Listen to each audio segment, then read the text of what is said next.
Hello, and thank you for downloading Sporting Witness from the BBC World Service with me, Ashley Byrne. Today we're going back to Tokyo 1964 and one of the biggest shocks in Olympic history, the moment an unknown Native American, Billy Mills, won the gold medal in the 10,000 metres. But here comes Mills, and Mills is going to do it. What a race, and what a run. Bill Mills wins. The agony of that race and the magnificence of the unknown American. Bill Mills. Well. What can one say about someone that the world just doesn't know?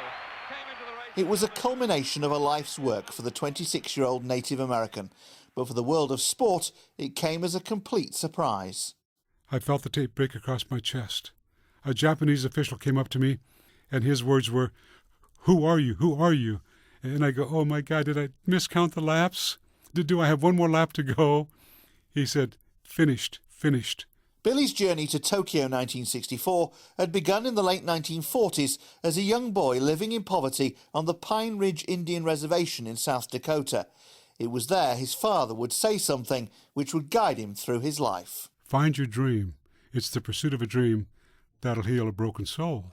And it was sport to which Billy would turn for that dream inspiration. My first race I ever ran was the 440. I lined up with all these young athletes from the city, and they all had on their spikes. They had on their track uniform. I had basketball shoes on. I had Levi's. The gun goes off, and I'm out running as hard as I can. I was way behind, but I loved the activity. I thought, wow, I'd like to do this again.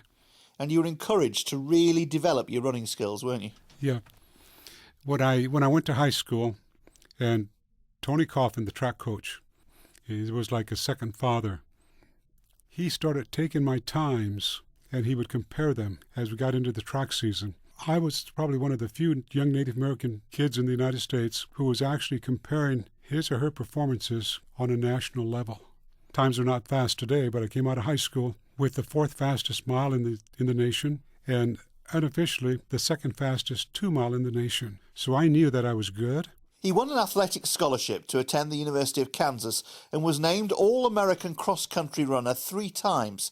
But despite the success, he says the prejudice he found was unbearable at times. Although I had this great support system at the university, I still felt alone. I was the bottom half of the first group from my reservation that was challenged to connect with an outer society. And as we left the reservation for an education, we were condemned to a great extent by the more traditional Native American, and we were rejected and condemned by the outer society. So I felt like I didn't belong. After you graduated from college, you then joined the Marines, didn't you? Yeah. Can you tell us about any prejudice that you felt while you were there?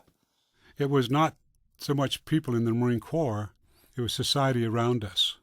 Many times I was not referred to as Billy, my name, whether I was a United States Marine lieutenant or on the University of Kansas track team.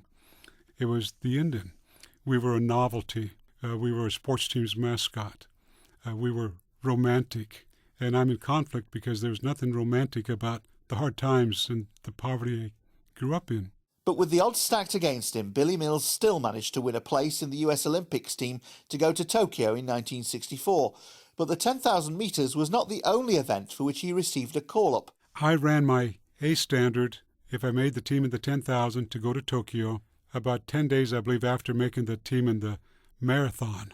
Went out the next day, jogged and walked 10 miles. The next day, jogged 15, then 15. So I go into the race to meet my qualifying standard in the 10,000 with over 100 miles under my belt and running a marathon like 10 days earlier.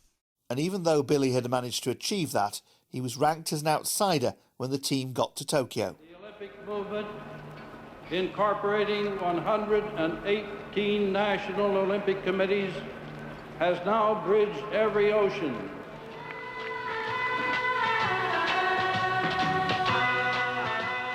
These were the first games ever to be held in Asia and came not long after the end of the Second World War. The journey to Tokyo began when I was small. I'm with my dad, and he was driving this pickup, and he's listening to the news.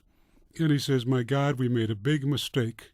He explained to me that we dropped 2 atomic bombs in Japan, and thousands of people were killed.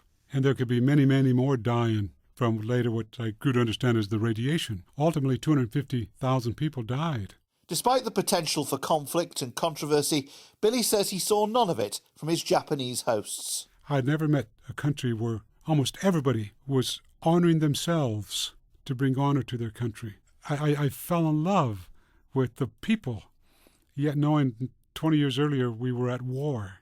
And so it came to the day of the 10,000 metres, for which world record holder Ron Clarke of Australia was hotly tipped as favourite. His record was 28 minutes 15.6 seconds. Billy Mills, the little-known outsider, had never run it under 29 minutes. But incredibly, he kept pace with the Australian. And Mills getting back with the leading group, still running in fits and starts. 2 laps to go. Ron Clarke looked back, and I thought, my God, he's worried. Well, Ron told me that he looked back and didn't see any of the named runners of the world, so he thought the race was his, and I thought he was worried, so I took the lead then, just to let him know my presence. We have a lap to go, and Temu is about 25 yards ahead of us, and we're going to lap him.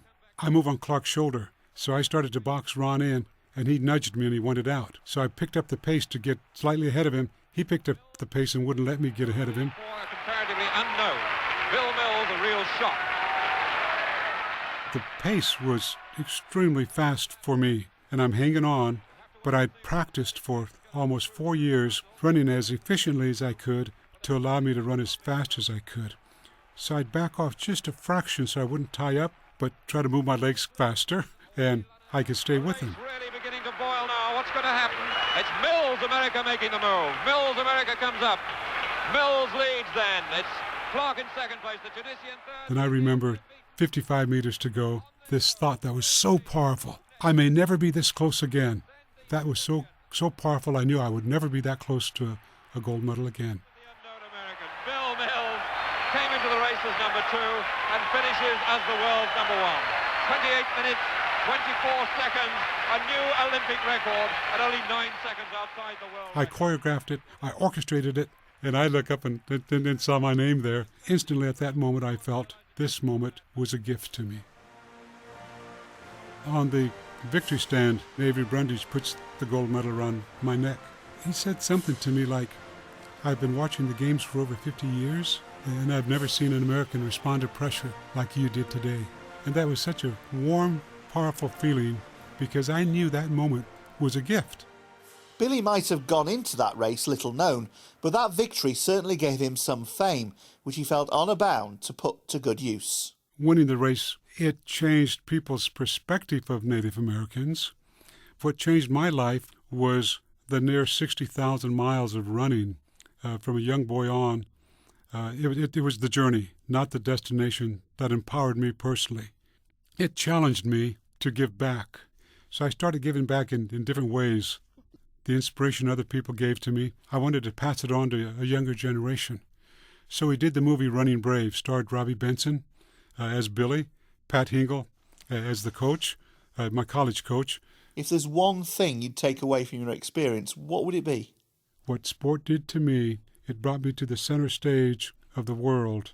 The most powerful thing it taught me was a true sense of global unity through the dignity, through the character, through the beauty of global diversity, the future of humankind, and that stays in the center of my soul very strongly to this day.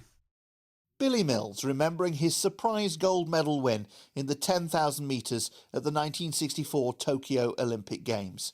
He was speaking to me, Ashley Byrne, for this edition of Sporting Witness. It was a Made in Manchester production for the BBC World Service.